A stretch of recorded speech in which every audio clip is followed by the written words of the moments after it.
மனிதர்களாகிய நாம் அனைவரும் ஒவ்வொரு நாளும் எதையோ இழந்து கொண்டும் மற்றவர்களுக்காக எதையோ சமரசம் செய்து கொண்டும் விட்டு கொடுத்து கொண்டுதான் வாழ்ந்து கொண்டிருக்கிறோம்.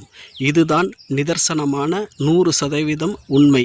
அப்படி விட்டு கொடுத்து வாழ்ந்தால்தான் மனித வாழ்க்கை என்பது சந்தோஷமாக அமையும். இப்படியெல்லாம் விட்டு கொடுக்காத மனிதர்களின் வாழ்க்கை என்பது குரோதம், விரோதம், பகை இவையெல்லாம் முற்றி ஒரு நாள் சண்டை, சச்சரவு, கைகலப்பு இப்படி என்றாகி வழக்கு, நீதிமன்றம், சிறைச்சாலை இப்படியெல்லாம் போகக்கூடிய சூழ்நிலை வருவதற்கு இதுதான் காரணம். ஆகையால் விட்டு கொடுத்து வாழ்வதே மனிதர்களாகிய நமக்கெல்லாம் நல்லது.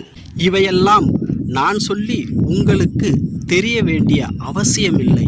ஏனென்றால் உங்களுக்கு எல்லாம் தெரிந்ததுதான். மனிதர்களாகிய நீங்கள் அனைவரும் அறிவாளிகள், புத்திசாலிகள். சரி, நீங்கள் எல்லாரும் ஒன்று கேட்குறது எனக்கு ரொம்ப நல்லாவே புரியுது.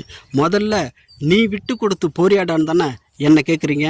ஆமாங்க, நானும் தினம் விட்டு கொடுத்து போகிறதுக்கு முயற்சி பண்ணிக்கிட்டு தான் இருக்கேன். தினம் முடிஞ்ச வரைக்கும் விட்டு கொடுத்து தான் நான் வாழ்ந்துக்கிட்டு இருக்கேன். இதுதான் நிதர்சனமான உண்மை.